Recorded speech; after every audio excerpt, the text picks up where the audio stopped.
¿vale? En esta ocasión nos van a acompañar Nani, Juan Carlos y Fernando. Al final Lola Aguilera estaba puesta en el programa, una enfermera gestora de casos del Distrito Sanitario Córdoba-Guadalquivir, pero por motivos de salud no ha podido estar hoy con nosotras. Desde aquí te deseamos, Lola, una pronta recuperación y esperamos pronto compartir contigo otro espacio como este, ¿vale? Ahora mismo, como os decía, contamos con Nani, Juan Carlos y Fernando. Gracias por estar aquí. Gracias también por el excelente trabajo que habéis desarrollado a lo largo de la pandemia. También trasladar este agradecimiento a vuestro equipo, que son también una parte tan importante, ¿no? Y habéis desarrollado un trabajo tan relevante dentro de este contexto tan vulnerable como son los centros residenciales. ¿Vale? Bueno, pues sin más dilación voy a presentaros a las personas que nos acompañan. Por un lado está Fernando Robledo Cárdenas, él es enfermero, actualmente lleva las funciones de coordinación provincial de la Coordinación Provincial Sociosanitaria de la provincia de Huelva, trabaja en el Servicio de Salud Pública de la Delegación Territorial de Huelva, lo cual, un momentito, lo que considera una gran fortaleza a la hora de acceder tanto a la información epidemiológica como a otros servicios, como son las diferentes inspecciones. Es también consultor dentro del grupo de la Red COVID, que es un proyecto que desarrollamos en la escuela. Hola Fernando, gracias por estar aquí. Hola, buenas tardes. Muchísimas gracias por vuestra invitación. Encantado de estar con ustedes. Muy bien. Por otro lado también está Ana María Reales Arroyo, aunque todos la conocen como Nani, también es enfermera y actualmente es la directora de cuidados del distrito Aljarafe Sevilla Norte y referente provincial de la residencia en Sevilla. Al igual que Fernando, también forma parte de nuestra red de consultores en el equipo COVID. Buenas tardes, bienvenida Nani, gracias por aceptar nuestra invitación y pasar este ratito con nosotros. Buenas tardes. Muchas gracias a vosotros por invitarme y agradecer también a todos los participantes en esta tarde que están con nosotros. Muy bien. Y por otro lado, contamos también con Juan Carlos Morilla Herrera, el enfermero, gestor de casos, director de la unidad de residencia de Distrito Sanitario Málaga-Guadalhorce, profesor asociado clínico de la Universidad de Málaga. Y bueno, todo un placer tenerte aquí también con nosotros. Bienvenido, Juan Carlos.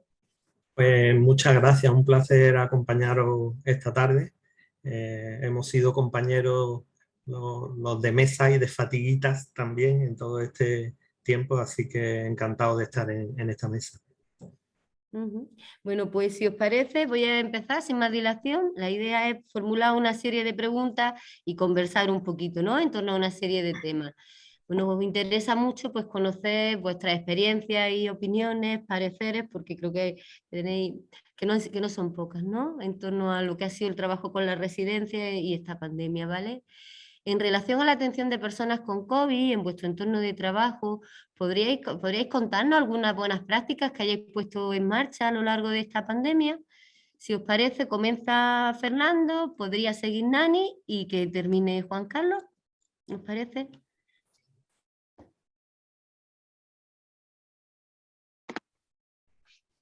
Bien, pues continuando con la pregunta, buenas prácticas, en realidad se ha hecho muchas cosas. Yo he seleccionado tres grandes áreas, ¿no? Para no hablar de nada en concreto, sino para hablar de tres grandes áreas.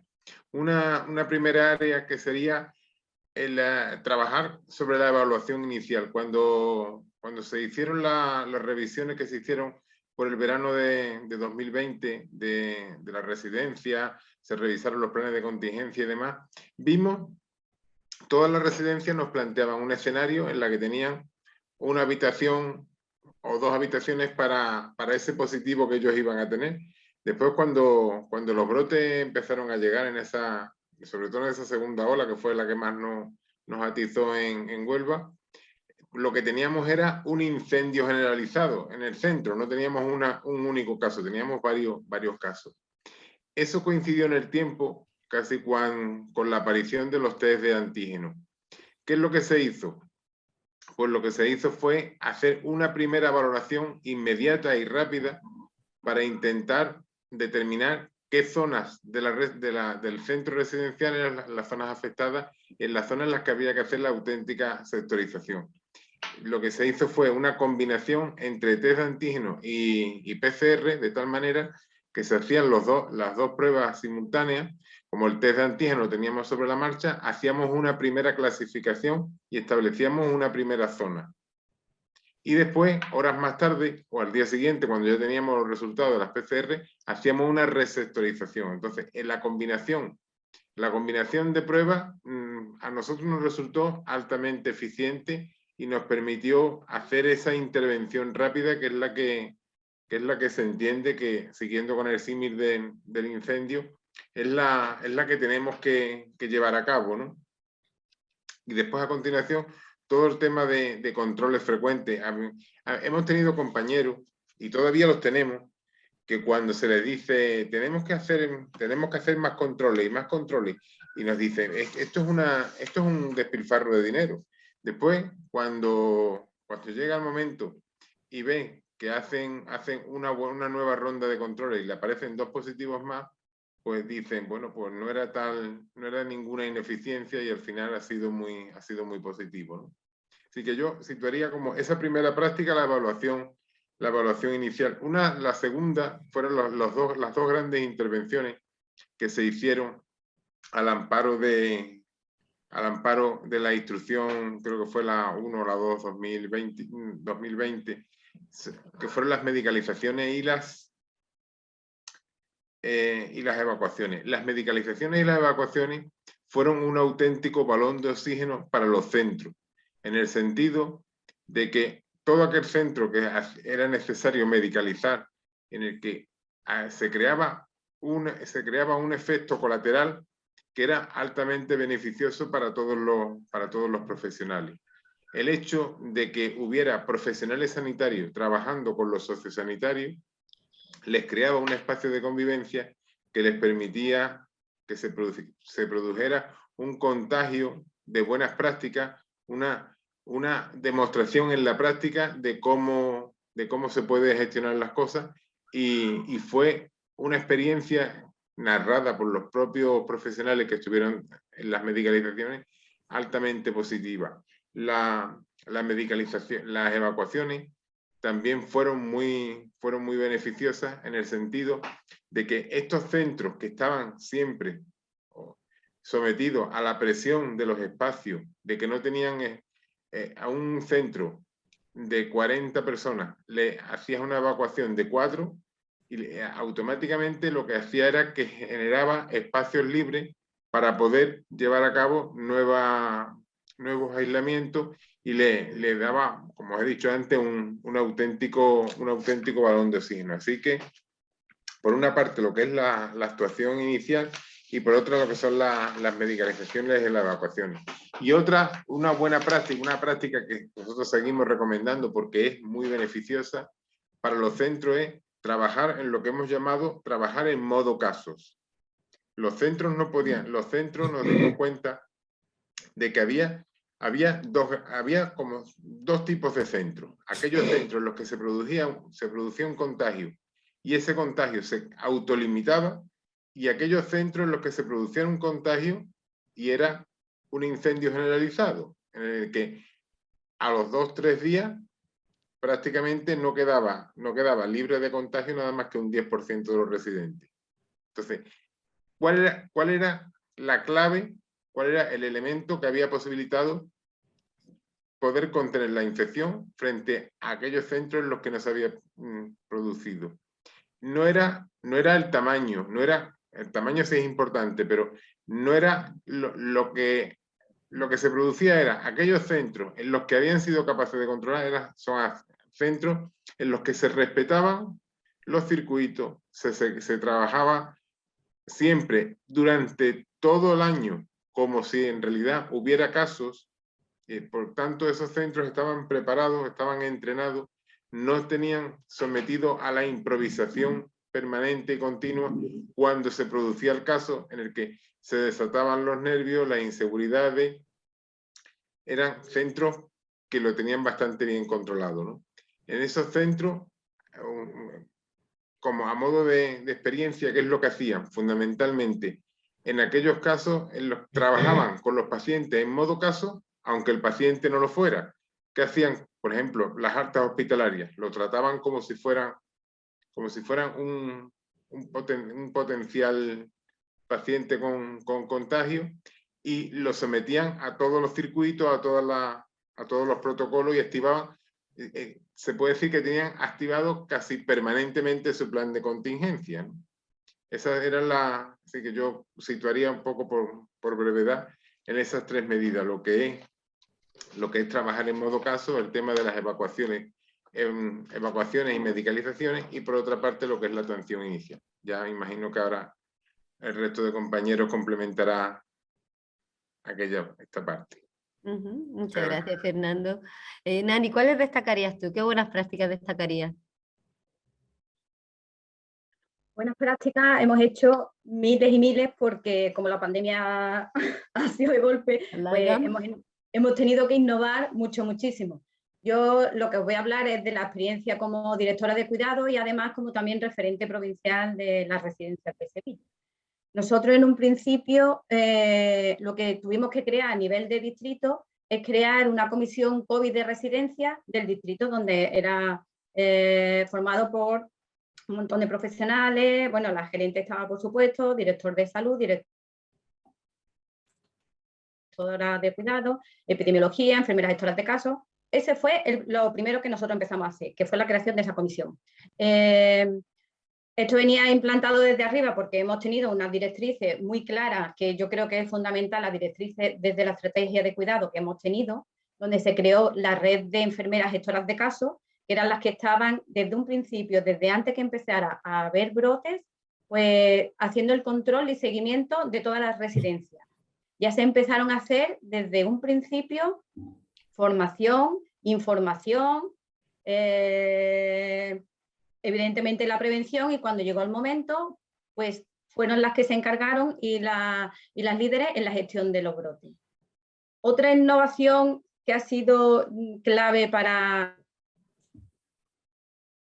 esta pandemia ha sido que se han creado, los sistemas de información, se han creado unas herramientas donde nosotros hemos podido trabajar para monitorizar y hacer el seguimiento de qué es lo que estaba sucediendo en las residencias diariamente. En un principio fue diariamente, sábado, domingo, festivo, todos los días. En esa herramienta se monitorizaba tanto a residentes como a los profesionales sociosanitarios, pues si había casos o si estaban en vigilancia o si tenían síntomas.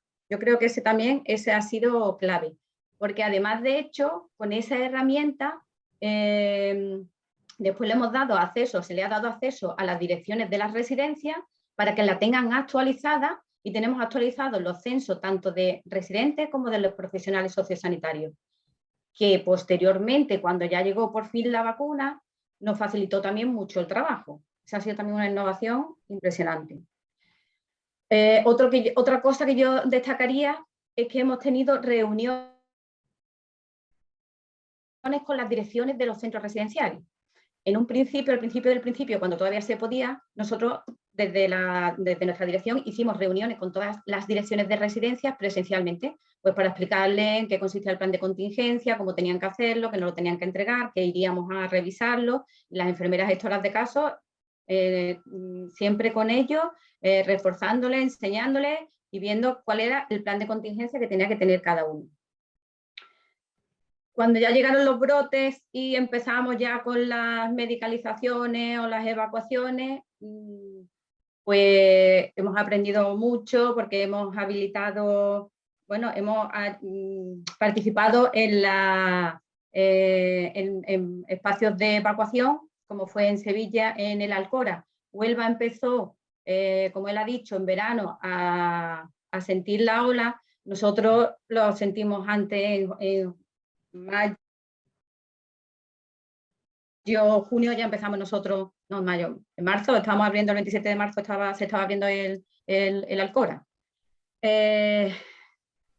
Y ya para terminar, o sea, lo que también destacaría sería que hemos creado también equipos de enfermeros, pero preparados para trabajar en residencias con brotes, porque cuando las medicalizábamos, al principio tuvimos centro de evacuación que lo evacuábamos, pero cuando había residencia que teníamos que medicalizar, pues ya sí teníamos enfermeros formados en trabajar en residencias con brotes. Y otra cosa también muy novedosa, innovadora y además que nos ha gustado mucho, queremos seguir manteniéndolo, es esa relación que hemos tenido hemos trabajado conjuntamente profesionales sociosanitarios, profesionales sanitarios, pero de esos sanitarios, tanto de atención primaria como hospitalaria. Y después de todas las categorías, enfermeros, auxiliares, internistas, médicos de familia y de mi chuleta que yo tengo aquí, creo que ya lo he dicho todo. Muy bien, muchas gracias, Nani.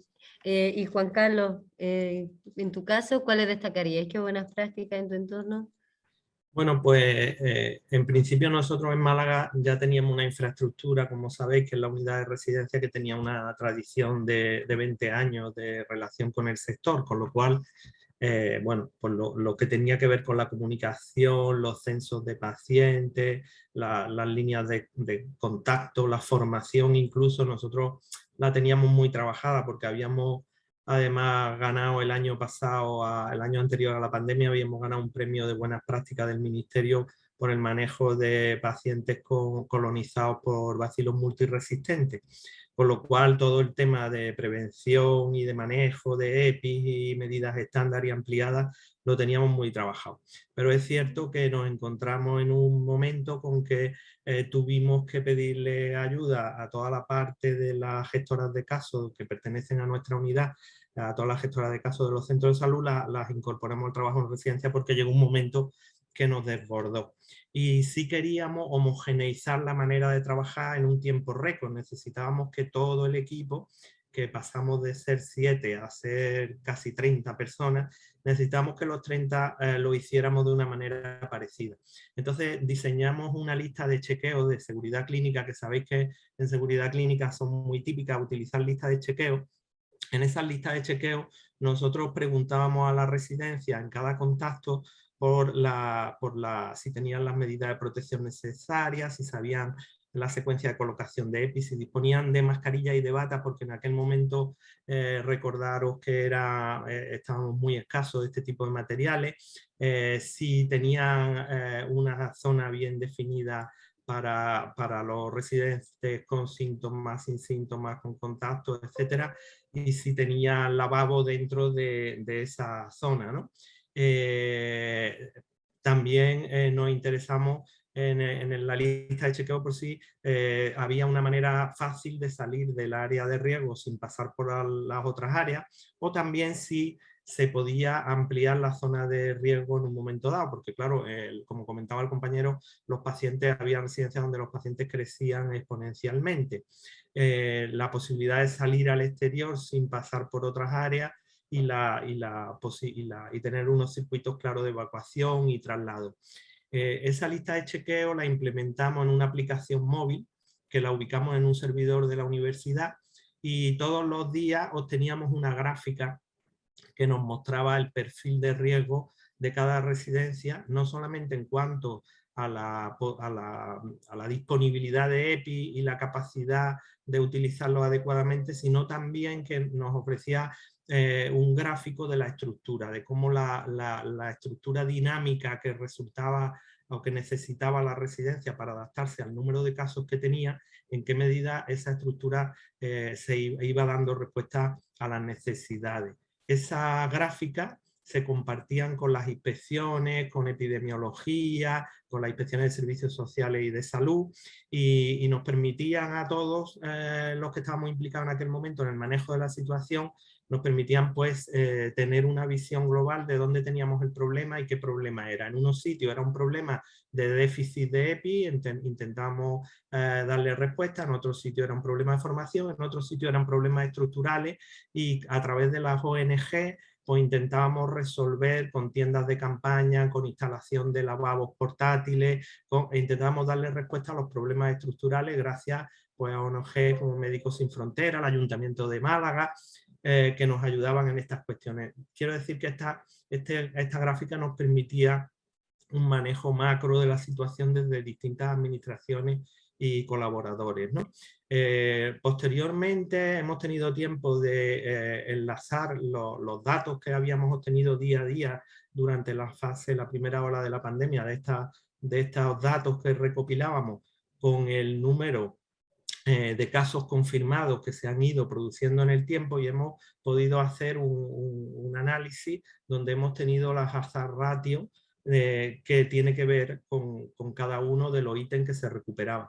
Y hemos podido ver cómo hay correlación estadísticamente significativa entre el que las zonas de aislamiento estuvieran bien definidas con el número de infecciones confirmadas. Esto lo comentaba antes el compañero, cómo había residencias donde volaban literalmente, se prendían fuego, y otras donde se controlaba muy bien. Bueno, pues con este estudio hemos podido ver cómo cuestiones como son la buena definición de las zonas donde se ubicaban los pacientes enfermos o sospechosos, y también el que existiera lavabos para lavarse las manos dentro de esa zona, pues eran cuestiones estructurales que se han correlacionado positivamente con el número de casos que se obtenían. Y por supuesto también han obtenido correlación significativamente estadística el saber, el conocer la colocación de la secuencia de los EPI y el disponer de mascarilla y de bata, ¿no? Esto segundo parece como mucho más obvio, ¿no? Esta innovación de implementar esta lista de chequeo desde el principio, coordinar las 30 y tantas enfermeras gestoras de casos en que hicieran hincapié en todos estos puntos, obtener los datos, graficarlos, compartirlos y ir dándoles soluciones, nos ha valido un premio de IBIMA por la innovación, ¿no? El año pasado nos premiaron como uno de los trabajos que bueno, les parecieron más interesantes en cuanto a innovaciones, ¿no? Bueno, esto por un lado, ¿no? Yo creo que las listas de chequeo no son nada nuevo en seguridad clínica, que la COVID es un problema de nosocomial, que es un problema obviamente de seguridad clínica, y las listas de chequeo bueno, pues han mostrado utilidad para homogenizar a grandes equipos y para además coordinar grandes equipos multisectoriales que tenían cosas que hacer, ¿no? Otra de las innovaciones en Málaga, lo que mejor ha funcionado ha sido la evacuación. El centro de evacuación Arunda funcionó muy bien. Yo coincido en que el objetivo que teníamos era descargar a la residencia y generar espacio dentro para que ellos pudieran sectorizarse, sobre todo en las residencias pequeñitas. La estrategia que utilizamos fue sacar a los positivos. Esto es una innovación, que parezca una tontería, porque todos mis epidemiólogos aquí en Málaga querían sacar a los sanos. Entonces ahí tuvimos unas discrepancias, porque yo entendía que yo tenía que sacar la certeza, lo que no podía es sacar sano, con el riesgo de que entre los sanos me llevara algún enfermo y volviera a contaminar el centro donde lo llevara. Entonces desde primera hora me empeñé en que tenían que ser los enfermos los que sacara. Al final lo hicimos así, y la verdad es que al final todo el mundo coincidió en que era la estrategia adecuada y ha funcionado bastante bien en Málaga, ¿no? Con lo cual la innovación sería los centros de evacuación, pero gestionados de esta manera, ¿no? Intentando generar espacios en las pequeñitas y sacando siempre enfermos, ¿no? Y por último, en Arunda nos dimos cuenta de que el problema no eran los enfermos, los pacientes, el problema eran los familiares que estaban en la calle desesperados, que no podían comunicar, que querían ver a sus pacientes, que no podían entrar y tal. Entonces montamos un servicio donde diariamente una psicóloga contactaba con los familiares, porque los pacientes eran ellos, no los que estaban allí dentro. Entendíamos que teníamos que intentar suavizar de algún modo el sufrimiento que tenían las familias. Una psicóloga contactaba todos los días y le pasaba la información de cómo se encontraban, de que estaban bien, hacía videoconferencias, etcétera, y abordaba un poco a la familia desde el punto de vista psicológico. Y se le pasaba con el médico cuando realmente había cambios relevantes clínicos, que eran las menos veces, con lo cual descargábamos a los médicos y conseguíamos una atención personalizada y técnicamente pues muy adecuada, porque era, como comento, era una profesional psicóloga que se encargaba de la atención de los familiares en este entorno de Arunda, ¿no? Yo ahora mismo señalaría como esas tres innovaciones quizás. Muy bien, muchas gracias. Muy interesantes, ¿no? Las buenas prácticas que habéis destacado y bueno, y cómo muchas han venido para quedarse, ¿no? Cómo el buen funcionamiento muestra eso. Mira, no habéis comentado todas estas buenas prácticas y también, bueno, pues brevemente nos gustaría que nos contarais un poquito, pues, qué barreras hay o qué elementos facilitadores habéis encontrado a la hora de ponerlas en marcha. Si te parece, Nani, comenzamos por ti, después Juan Carlos y después Fernando. Vale, perfecto. Yo me lo he apuntado aquí de las cosas, de elementos facilitadores, vuelvo a repetirlo, ha sido un elemento clave y muy facilitador el liderazgo y la dirección por parte que hemos tenido de la estrategia de cuidado, de todas las directrices que nos han marcado, los sistemas de información, porque nos hacía falta para hacer el seguimiento y el control ese sistema de información y de comunicación. Hemos mantenido una comunicación muy directa y estrecha, tanto con inspección sanitaria, epidemiología y enfermeras gestoras de casos y residencia. Esas 4 patas era fundamental y primordial para actuar inmediatamente ante un brote. Era la inmediatez esa, nada más conocerlo porque había que actuar. Y de hecho, si el brote salía por la tarde, al día siguiente ya estaba allí la inspección sanitaria, porque lo que sí que había que hacer era, pues lo que hemos dicho, cuando teníamos centros de evacuación, pues es lo que ha dicho mi compañero, evacuamos evidentemente a los COVID positivos, no a los sanos. Cuando ya no lo ha habido que medicalizábamos, sí teníamos que ir a hacer la sectorización. Entonces sí se iba a la residencia a ayudarle aunque tuvieran ellos el plan de contingencia, se iba y se valoraba con la inspección sanitaria, la enfermera gestora de casos, los epidemiólogos, para que les quedara claro cuáles eran los circuitos. Ha sido fundamental también y muy facilitador el empoderamiento que le hemos dado a los enfermeros gestores de casos. Lo que he dicho, el trabajo coordinado. Y como barrera, pues a veces barrera las direcciones de la residencia, porque las direcciones de la residencia lo que sí querían era, evidentemente, en cuanto había ya una persona que era COVID positivo, que la sacáramos de la residencia. En verano, cuando en la provincia de Sevilla disminuyó la incidencia, que sí le decíamos que se quedaran con habitaciones para poder hacer aislamiento, y las residencias sí querían tener todas las habitaciones que fueran cubiertas. Una barrera muy importante que hemos tenido son las barreras arquitectónicas de los centros residenciales. No están preparados, no estamos preparados nadie, menos ellos. Y los recursos humanos. Esas son las que quiero destacar. Muy bien, gracias Nani. Fernando. No, Juan Carlos. Bueno, vamos a ver, barrera. Yo la verdad es que en los momentos más duros de esta pandemia, ¿no? Los primeros momentos, yo me he sentido muy arropado. Tengo que decir que he descubierto lo bueno de la gente, ¿no? Es decir, a mí me llamaba gente para ofrecerme ayuda, he tenido médicos que han venido voluntariamente a Arunda, he tenido enfermeros que me han ayudado en Arunda, las inspecciones volcadas con nosotros, el delegado de salud de Málaga exactamente igual. Es decir, yo la verdad que tengo que estar agradecido porque en los momentos más duros no recuerdo nada más que gente que me haya ayudado, ¿no?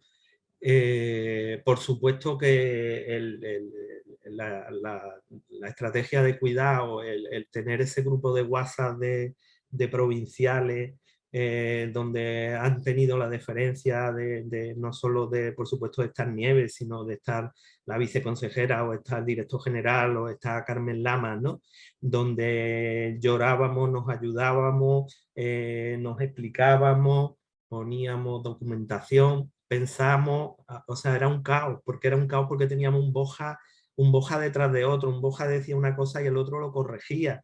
Y bueno, o sea, que si no nos ayudábamos era imposible llevar el ritmo, poder traducir los bojas, poder darnos cuenta de los errores que se habían cometido y poder colaborar en enmendarlos. no sé, es que realmente yo muchas veces pienso que la gran innovación hemos sido nosotros las enfermeras, es decir, la gran innovación hemos sido que nos hemos vuelto listos de repente, ¿no? Hemos cobrado inteligencia y hemos sacado esto para adelante de una manera impresionante, ¿no? Con mucho sufrimiento, con muchas dudas, pero ahí hemos estado y yo tengo que decir que bueno, que creo que la parte más gruesa de esto la hemos echado para adelante nosotros, ¿no?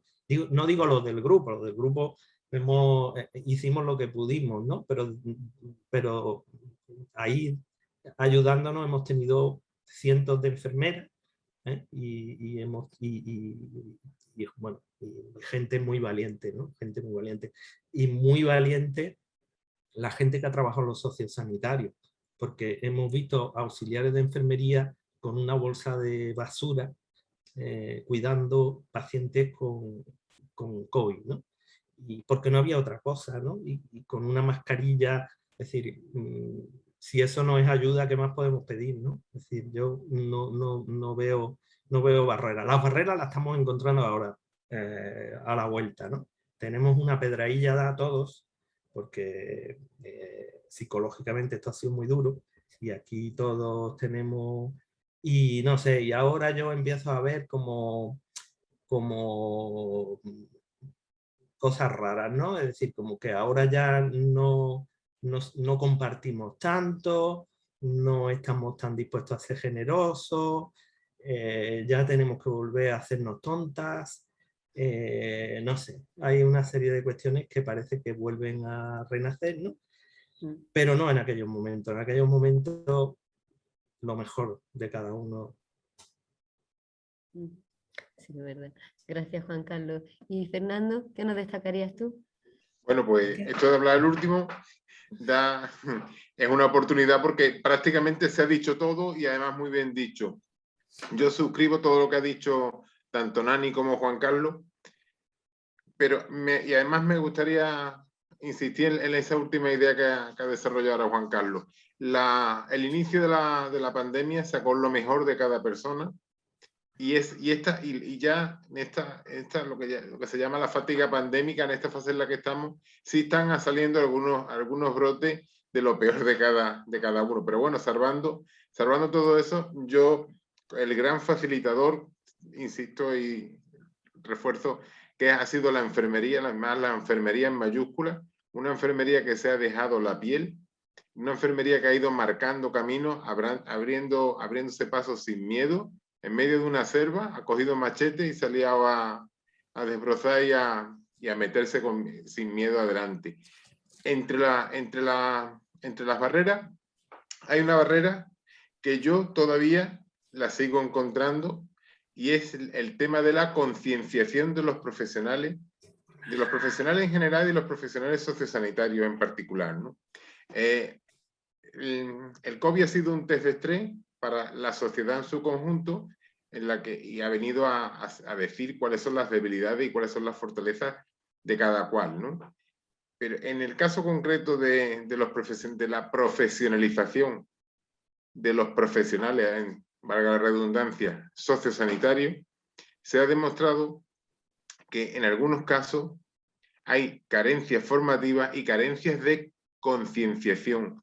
¿Por qué? Porque al profesional sociosanitario se le ha exigido que sea de la noche a la mañana un deportista de élite, un deportista que cuando sale a tomarse algo con los amigos, no puede tomar alcohol porque es un profesional de élite.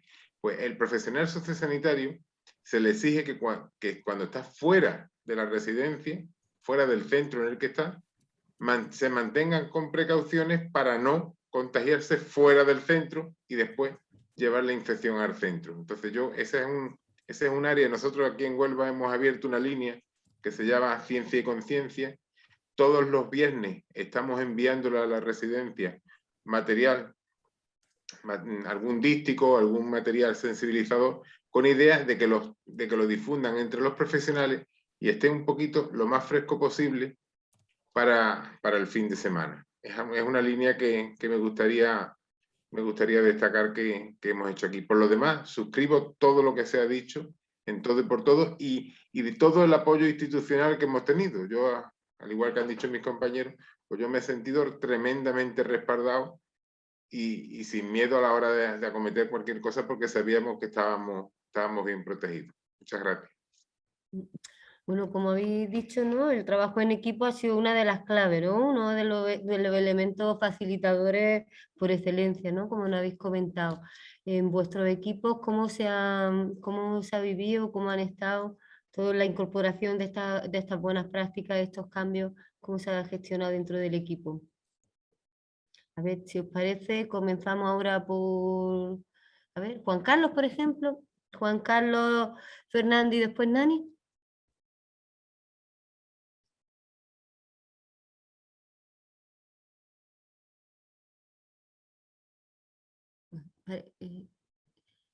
Nani, ¿comienzas tú?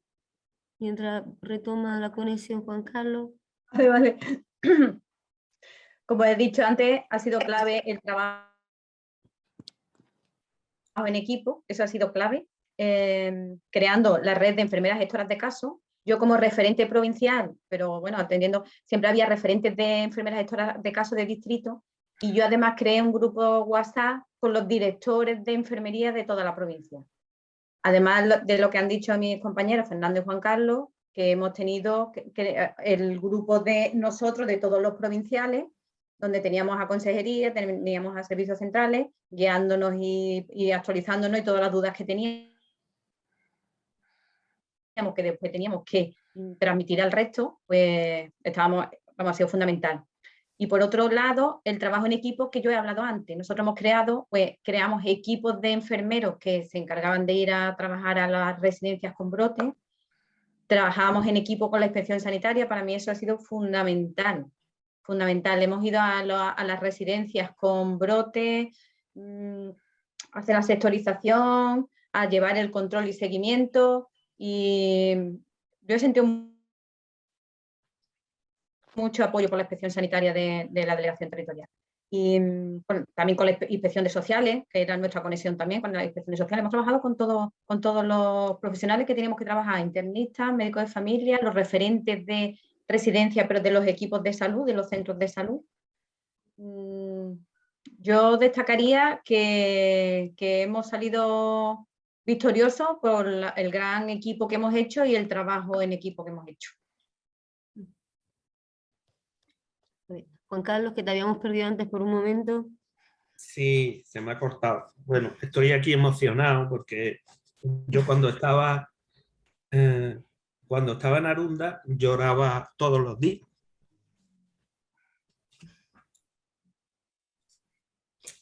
Por aquí en el chat estamos viendo algunos compañeros tuyos de los que te acompañaron en esos momentos, destacando el gran trabajo que hicisteis y cómo pusisteis de relieve todo aquello, ¿no? ¿Vale? No te preocupes, venga. ¿Vale? Fernando, ¿te gustaría comentar? Campeón. Sí, fijaros, estaba buscando el mensajito este que teníamos aquí, que compartió la gestión en Arunda con Juan Carlos, y fueron semanas duras, largas y difíciles, pero muy humanas, gracias a todas las enfermeras y profesionales sanitarios que allí estuvimos. Recuerdo que hacíamos planes de cuidado, incluyendo todas las dimensiones centradas en el cuidado. Muy duro, pero una gran experiencia. La verdad que, bueno, el chat no para. El chat no para aquí con los mensajes de que ponen en valor todo lo que estáis diciendo, y muchas personas cómo se ven reflejadas, ¿no? Porque porque también han compartido los mismos espacios que vosotros. ¿Vale? Una cosa muy importante que lo hemos mencionado ellos es el plan de humanización que tuvimos que hacer, porque es lo que, no sé si lo ha dicho Juan Carlos o Fernando, pero sí que es verdad que las residencias con brotes, que no dejamos ni entrar ni salir a familiares, que no tenían contacto, el plan de humanización y el contacto con las familias diarias era fundamental, fundamental para los familiares, pero para los residentes también. Fernando, ¿te gustaría decir algo más?